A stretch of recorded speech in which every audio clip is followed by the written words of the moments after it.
अमावस्या की रात कुछ तांत्रिक मिलकर एक रूह को वश में करने की कोशिश कर रहे होते हैं। मंत्रों का जाप बढ़ाने से वह आत्मा एक पत्थर में जा समाती है। तांत्रिक बोलता है जिसका भी खून इस पत्थर पर पड़ेगा तो वह जो सोचेगा वह सच हो जाएगा। इधर हम देखते हैं कि एक त्रिशा नाम की लड़की चेन्नई पढ़ाई करने के लिए आती है जो बिन मांगे लोगों को मिल जाता है। वह भी त्रिशा को अपनी जिंदगी में नहीं मिला था। त्रिशा की किस्मत बहुत खराब थी। त्रिशा बहुत जॉब इंटरव्यू दे चुकी थी लेकिन आज तक एक भी जॉब उसे नहीं मिली। एक दिन जब अपने कॉलेज प्रोजेक्ट के लिए दोस्तों के साथ बाहर आई थी तब एक कील उसके पांव में चुभ जाती है। उसके पांव से खून निकलने लगा है और वह खून सीधा उस आत्मा वाले पत्थर पर जा गिरता है। उस दिन के बाद से मानो त्रिशा की जिंदगी ही बदल गई। त्रिशा जो सोचती वह सच हो जाता। त्रिशा ये सब एक साइकाइट्रिस्ट को बता रही होती है कि जब एक बार त्रिशा के बॉयफ्रेंड की मां का हार्ट ट्रांसप्लांट कराना था लेकिन कोई हार्ट नहीं मिल रहा था। फिर त्रिशा ने अपने मन में कुछ सोचा और उसकी मां का हार्ट ट्रांसप्लांट सक्सेसफुली हो गया।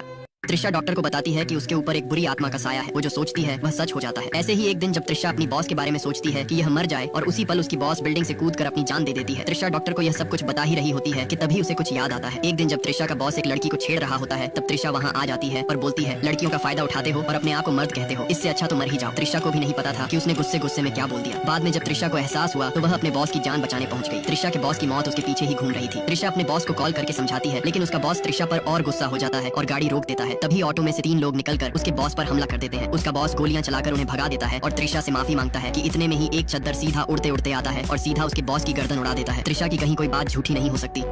इन भूतिया हरकतों से परेशान होकर त्रिशा वह पत्थर ही तोड़ देती है। पत्थर के टूटते ही चारों तरफ हवाएं चलने लगती है। घर की लाइट बंद चालू होने लगती है। तभी एक आत्मा त्रिशा के सामने आती है और बोलती है क्यों लड़की, जब तक मेरी जरूरत पड़ी मुझे इस्तेमाल करा और अब मेरी जरूरत ना होने पर उस पत्थर को तोड़ दिया। तब त्रिशा बोलती है तुम कौन हो, मुझे छोड़ दो, मेरी कोई गलती नहीं है। त्रिशा के पूछने पर वह आत्मा बताती है कि वह एक ऑफिस में काम करने वाली नॉर्मल एम्प्लॉय थी। उसको अपने बॉस के बारे में कुछ काले कारनामे पता लग गए थे जिसके कारण उसके बॉस ने अपने पार्टनर्स के साथ मिलकर उसको घर में जिंदा जला दिया था और आज वह अपना और अपनी बेटी का बदला लेने आई है। त्रिशा यह सुनकर भावुक हो जाती है और उसे अपना शरीर बदला लेने के लिए दे देती है। त्रिशा के बॉस का भाई ही उस आत्मा का बॉस था। एक दिन त्रिशा को कुछ लोग किडनैप कर लेते हैं और उसे मारने वाले होते हैं। इतने में वह आत्मा अपना असली रूप दिखाती है और सबको मारना चालू कर देती है। आखिर में त्रिशा का बॉस भी मर जाता है। अब कुछ लोग और बचे थे उसकी नजर में। आत्मा का नाम मीरा है। अब मीरा का आखिरी शिकार उसका बॉस ही बचा था। मीरा का बॉस मीरा को हमेशा के लिए खत्म करने के लिए एक बड़ा यज्ञ करवाता है। यज्ञ के मंत्रों से मीरा वहाँ आ जाती है। मीरा अभी त्रिशा के शरीर में थी। जैसे मीरा वहाँ आती तो वह यज्ञ से बहुत दूर जा गिरती है। तांत्रिक मीरा को बोलता है तू जो भी है अभी के अभी इस बोतल में आ जा वरना मैं तेरी बेटी को मार दूंगा। बेटी के कारण मीरा त्रिशा का शरीर छोड़कर उसे बोतल में समा जाती है। त्रिशा को लगा अब सब नॉर्मल हो गया है लेकिन मीरा का बॉस त्रिशा को भी अपने भाई के खून के चक्कर में खंजर से मार देता है और दफना के घर चला जाता है। त्रिशा की कब्र के पास अचानक हवाएं चलने लगती हैं और एक आत्मा सीधा त्रिशा के अंदर आ जाती है। यह मीरा की ही आत्मा थी। दरअसल पुजारी ने सोचा कि इस पवित्र आत्मा को पकड़ा तो हमें भी पाप लगेगा। अब मीरा की आत्मा सीधा अपने बॉस के घर जाती है और उसको बहुत बुरी तरह मारकर अकाल मृत्यु दे देती है। अब सब नॉर्मल हो गया था और त्रिशा मीरा की बेटी को अडॉप्ट कर लेती है।